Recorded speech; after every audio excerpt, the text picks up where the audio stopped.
What up, my creche? It's me, Fresh. Last time, if you remember, I ended up speaking about my top 10 Pokemon from Generation 7. Well, it's time to talk about my home nation in the Pokemon universe. The UK region. Britain, Scotland, and Wales combined, aka the Galar region. Being set in my home Pokemon nation, this generation feels a lot more at home to me. I mean, granted, sure, a lot of people aren't fans of this generation. For example, the villain of this game is just a businessman who's concerned about our energy consumption.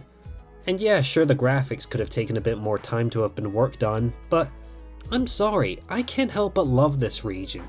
It takes place in my home for one. We've got some amazing music, with bagpipes included. We had the Scottish Pokemon trainer memes. And we have a new gimmick for battling, in the form of Dynamaxing, where for 3 turns per battle, you can supersize your Pokemon to an incredible size. And some Pokemon take this a step further, in the form of Gigantamaxing, where the Pokemon actually changes its form the bigger it gets. Amazing. On top of that, we have some very fascinating Pokemon to talk about. However, these Pokemon won't be the only ones I talk about today. For this list, I'm also going to be including some Pokemon from Pokemon Legends Arceus, because even in a small independent game like this one, they still left quite the impression. So, with all that covered, let's dive straight on in. This is my top 10 Pokemon of Generation 8. Number 10. Rillaboom. Wow, what a shock. My starter Pokemon of Generation 8 is all the way at the bottom of this list? Oh dear. Its name comes from gorilla and boom. Being a pure grass type, there's not too much Rillaboom provides compared to the other grass type starters. I think everyone has the same problem with all the Gen 8 starters. There's not much to them. None of them have a secondary typing, and their evolutions weren't revealed until the game came out. And when they were, they just seemed boring. Cinderace becomes a soccer player or British football player, while Inteleon becomes a secret agent. As for Rillaboom, he uses a stump to drum on, and that's it. See my point? Now don't get me wrong, I get the idea. The drumming is based on real-world gorillas who beat their chests to make noise and show dominance, also known as drumming. In this case, Rillaboom goes a step further. It literally grabs a pair of drumsticks and starts drumming on a tree stump like a drum set. And in its Gigantamax form, it goes to the ultimate extreme. It grows 4 extra vine arms in order to play more of its drums, including its new cymbals and snares. But aside from this, the Gen 8 starters are kinda disappointing. If not for the fact that Rillaboom could Gigantamax, I could have easily considered it my least favorite starter I've used to date. But not to worry, because the next generation fixes all those starter problems. It's okay, Rillaboom. I still admire you for trying, at least. By drumming, it taps into the power of its special tree stump. The roots of the stump follow its direction in battle. The best drummer becomes the boss of the troop. It has a gentle disposition and values harmony in its group. It strictly disciplines those who bring discord until they learn their lesson. Gigantamax energy causes the stump to grow into a forest-sized drum set. Rillaboom becomes one with its forest and continues to lay down beats which shake the whole region. Wow. Number 9. Basculegion. Okay folks, riddle me this. How do you take the most obscure water-type Pokemon of Generation 5, one that's not even close to being a favorite of mine, and turn it into one of the coolest ideas out of all of Pokemon Legends Arceus? You get Basculegion. Its name comes from Bas and Legion. This guy is amazing. Its ghost and water typing make it pretty tough, and its form depends on whether it's male or female. The Basculegion of the ancient Hisui region were actually quite different compared to its two modern-day variants. It's got a white stripe, and it's more peaceful than the other two. However, just like many other modern-day Pokemon, the only issue I have with it is its complex evolution process. Your Basculegion needs to sustain nearly 300 HP points of recoil damage without it fainting once. That is ridiculous. In any other region, this would be almost impossible. Luckily, in Arceus, Basculegion can learn a lot of moves that cause recoil damage. Plus, you can always look in the Pokédex, which keeps track of how much damage it's taken. But after all that, you get the ghostly Leviathan Basculegion. You can use it to swim across rivers and oceans to reach new areas. I even used one on my team. I called it Cardboard Box. Why? Well... yeah. Basculegion is likely based off the sockeye salmon that visit Japan. These fish will travel the ocean to return to the stream they were born in, just to lay their own eggs, and they go to extreme lengths to do so, traveling up rivers and waterfalls, sometimes even across flooded roads. In Basculegion's case, this idea was taken to its ultimate extreme. It clads itself in the red souls of its fallen comrades that perished before fulfilling their dreams of traveling upstream. Awesome. No other species of Pokemon in Hisui was its equal. It can jump with incredible power. It can create terrifying illusions that can influence others to do its bidding. The deeper the sadness of its friends' souls, the paler Basculegion becomes. Jeez, what does that say about the female ones? You know what, I don't want to even go there. Next entry. Number 8. Frosmoth. Ooh, an icy moth Pokemon? Now that's an appealing idea to me. Its name comes from frost and moth. Frosmoth's design is so simple and yet so striking and mysterious. Based on the Arctic woolly bear moth, and yes, that is a real name, it's a moth that lives in the Arctic Circle. It's fuzzy and can withstand temperatures as low as minus 94 degrees Fahrenheit. It's also got some cute looking caterpillars. I mean, just look at them. They look like tribbles from Star Trek. Its bug ice typing helps it stand out. However, this also makes it one of the weakest type combos of any Pokemon. Not to worry, Frosmoth. I still think you have a great design, no matter what anyone else says. Icy scales fall from its wings, like snow, as it flies over fields and mountains. The temperatures of its wings is less than that of minus 290 degrees Fahrenheit. That's half as cold as liquid helium, and that's the coldest substance humanity has ever discovered. It shows no mercy to anyone who desecrates fields and mountains. It will fly around, causing a blizzard to chase offenders away.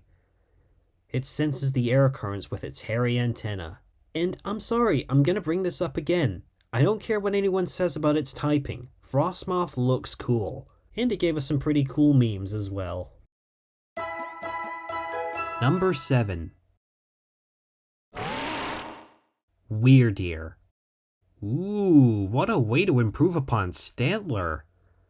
Its name comes from weird, the Anglo-Saxon word for destiny, and deer.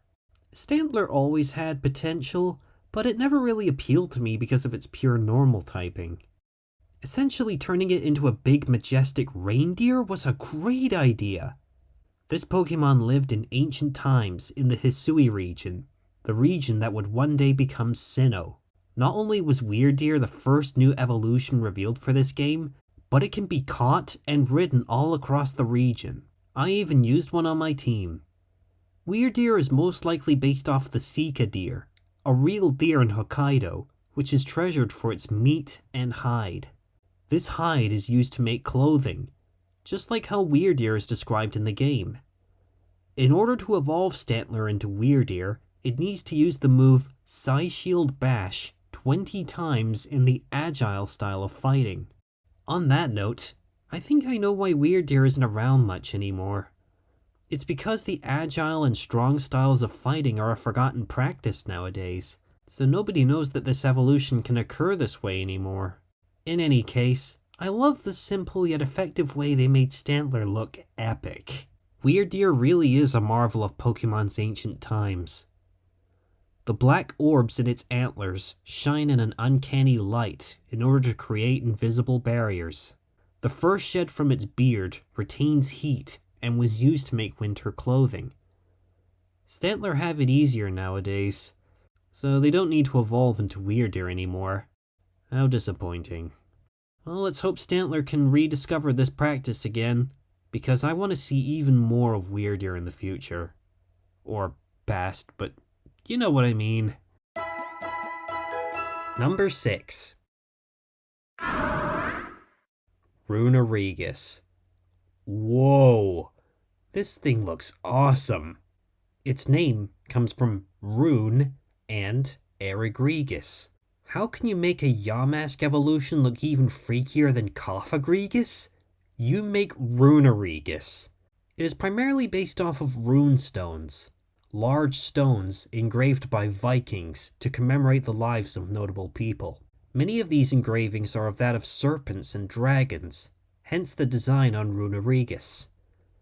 Just like Copperajah, Runerigus has a unique ability, known as Wandering Spirit. It essentially just acts in a similar way to Mummy. However, when Runerigus is hit by a critical attack, it instead swaps abilities with whatever was to hit it, passing its curse on to whatever Pokemon who attacks the one now with Wandering Spirit. Being ground and ghost type, it has 3 different immunities, which is pretty crazy. The only downside I have for Runerigus is its method of evolution. It's so annoying.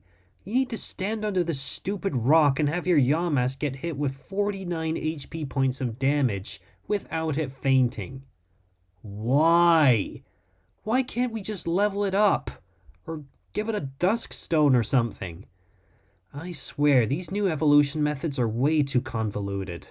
A powerful curse was woven into an ancient painting. After absorbing the spirit of a Yamask, the painting came to life.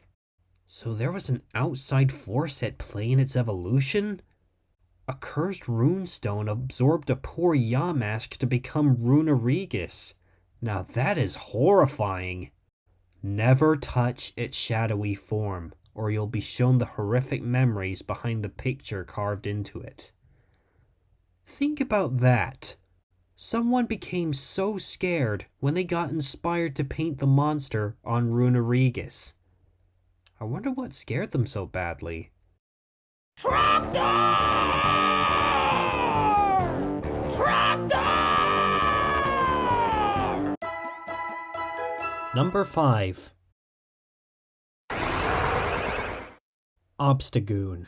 Gen 8 gave us some new regional evolutions to existing Pokemon, turning the slim and swift Linoon into a straight-up punk rock bodyguard badger? Yes! The first British badger Pokemon. I love it! Its name comes from obstruct and raccoon. Look at that tongue! That face! It's like Gene Simmons in Pokemon form. Oh, and speaking of which, Gene Simmons himself has seen Obstagoon and approves of his look. Good on you, man. Linoon isn't really one of my favorites, but turning the entire line into badgers was a cool way to make a regional variant, especially one with a new evolution like this. Its normal and dark typing is pretty unique. The only real dangers it faces are fairy, bug, and fighting types. It evolved from Linoon after experiencing numerous fights. While its arms are crossed, it lets out a shout that would make anyone flinch. Like this. Its voice is very loud, Obstagoon has a tendency to take on a threatening posture and shout its signature move, Obstruct. This allows Obstagoon to protect itself from any attack, but if it's used too much, its effect begins to fail. I don't know whether to hire Obstagoon as a rock star or to employ him as a bouncer for the venue, but either way, it'll be a wild time in the presence of an Obstagoon. Number 4. Arctozolt. In a franchise filled with so many monsters, this guy and its 3 friends are true abominations. The whole idea behind these 4 fossil Pokemon is that you need to restore 2 half fossils at the same time to make one of these 4 options. This bizarre idea is based on Chimera paleontology, where in the olden days of the UK, if you didn't know what fossil certain bones belonged to, you just slapped a whole bunch of them together to create the most unholy monsters you can think of just to draw in a crowd. All 4 parts of these creatures come from 4 different extinct species. Zolt appears to be based off an electric-type raptor. Draco is likely based off a stegosaurus of some species. Vish is based on a water-type Dunkleosteus fish, while Arcto is a bit more unclear, but judging by its design, it's probably based on an ice-type marine reptile, like a mosasaur or a Leopleurodon. The Vish lines look the worst out of this bunch. I mean, just look at them! Arctovish's head is on upside down, while Dracovish's head is directly connected to the tip of its tail. Who was in charge of building these skeletons? Because of that, the Zolt lines look a little more natural to me. And being the ice type, Arctozolt is my favorite out of this whole group. I like its ice-electric typing and its unique proportions. I just want to give this thing a big hug in order to warm it up. The only complaints I have for this lot, outside of their odd looks, is that we never see their true separate forms outside of these 4. We never see the front half of Arcto, and we don't see the back half of Zolt, so we will likely never know what they really were. Maybe someday we could see the 4 of them properly arranged in a later generation, maybe making a pure Zolt a rock electric type? Ah well, a guy can dream. Its shivering upper half generates its electric power. It had a hard time walking around, and as a result, this is why it went extinct. It lived on prehistoric shorelines, and was able to preserve food with its icy body. These Dex entries don't even feel genuine. It's like writing false facts for something that isn't real. Wait, isn't that what I've been doing for all of these lists? Oh my god. Number 3. Ursaluna.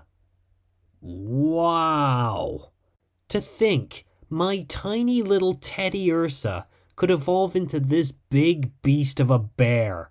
Its name comes from Ursa and Luna, the Spanish word for moon.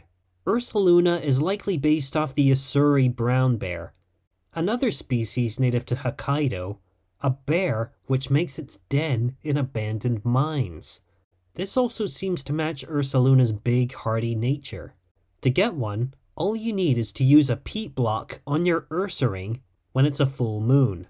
On all 4s, Ursaluna stands over 8 feet tall. That's taller than a polar bear if it stood up on its back legs. And Ursaluna can stand even taller when it rears up on its own back legs.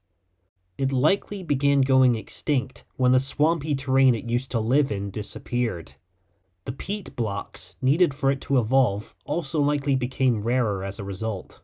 Ursaluna became so rare that in the Pokemon Scarlet and Violet DLC, a Blood Moon variant of Ursaluna is considered a legendary in that game.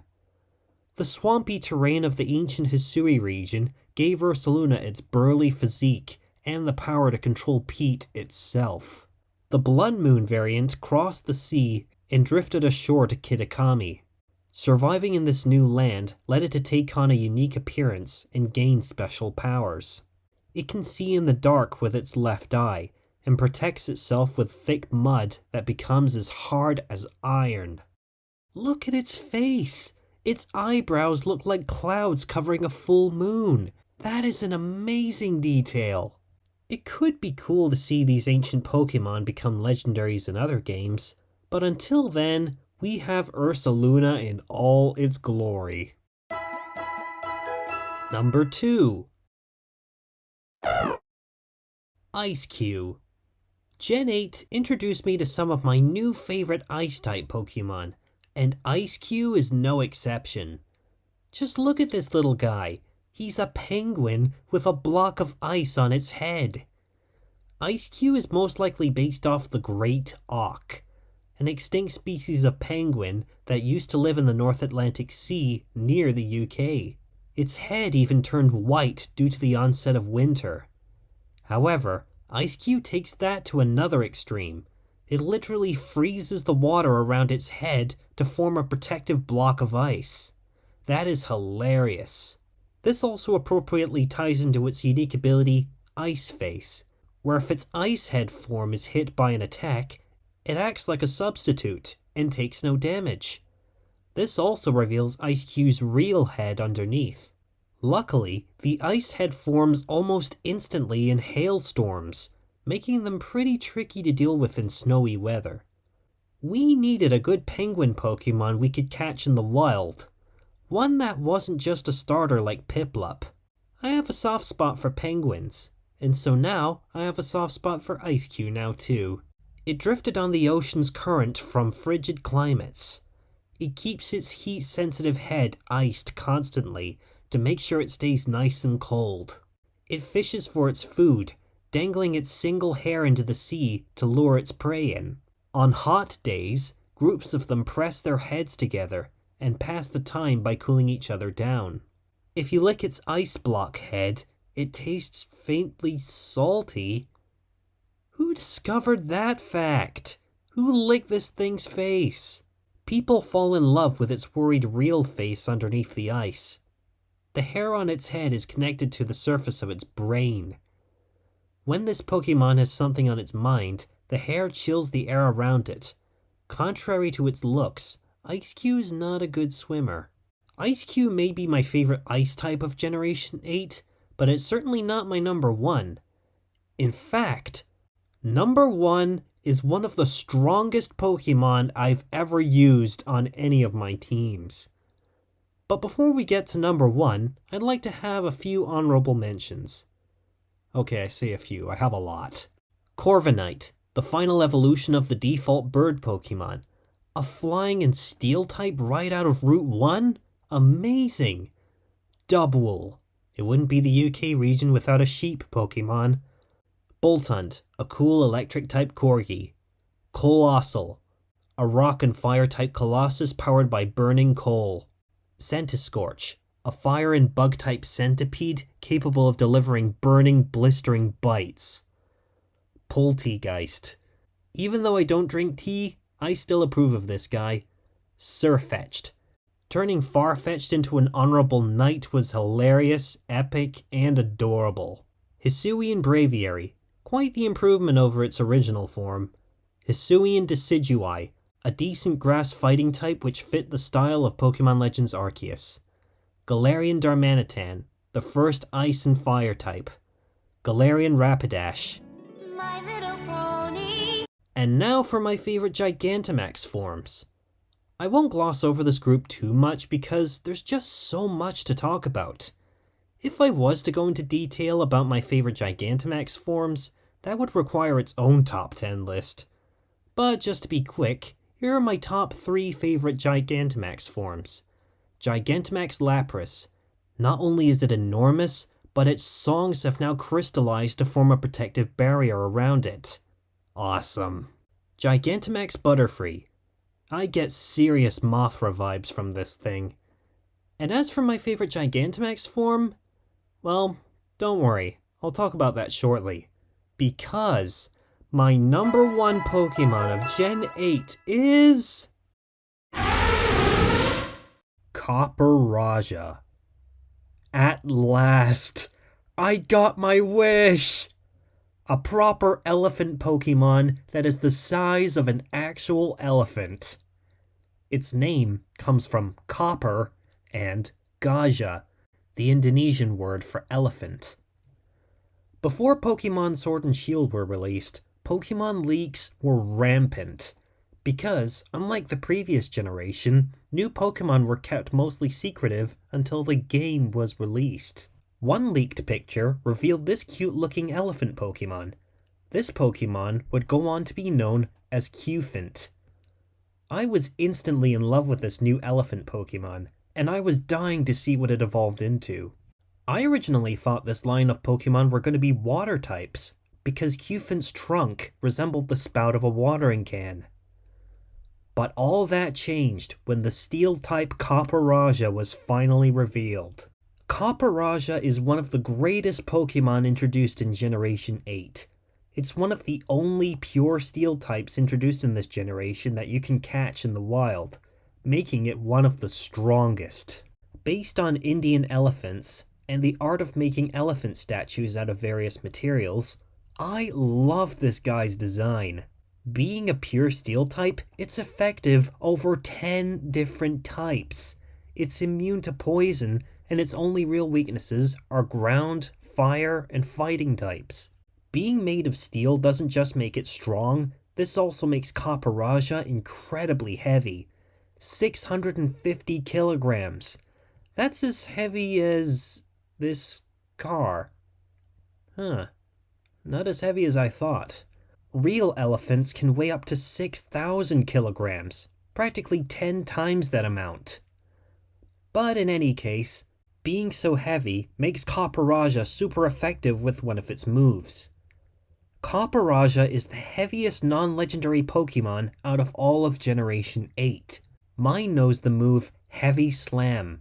Heavy Slam is a Steel-type move that becomes more effective the heavier the attacker is to the target.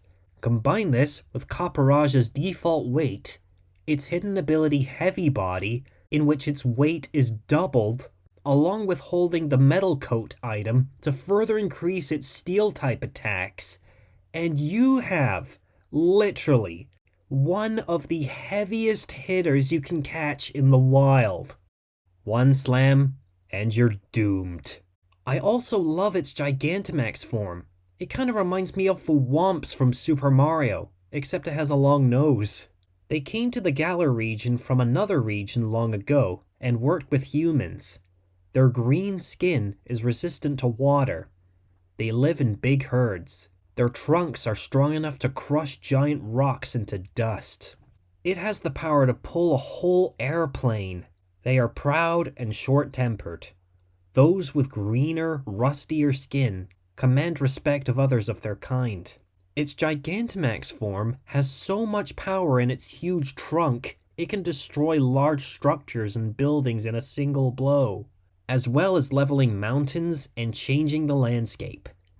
By granting my wish, by having a cool design, and by being one of the strongest Pokemon I've ever used on any of my teams, that is why I consider Copperajah as my number 1 Gen 8 Pokemon.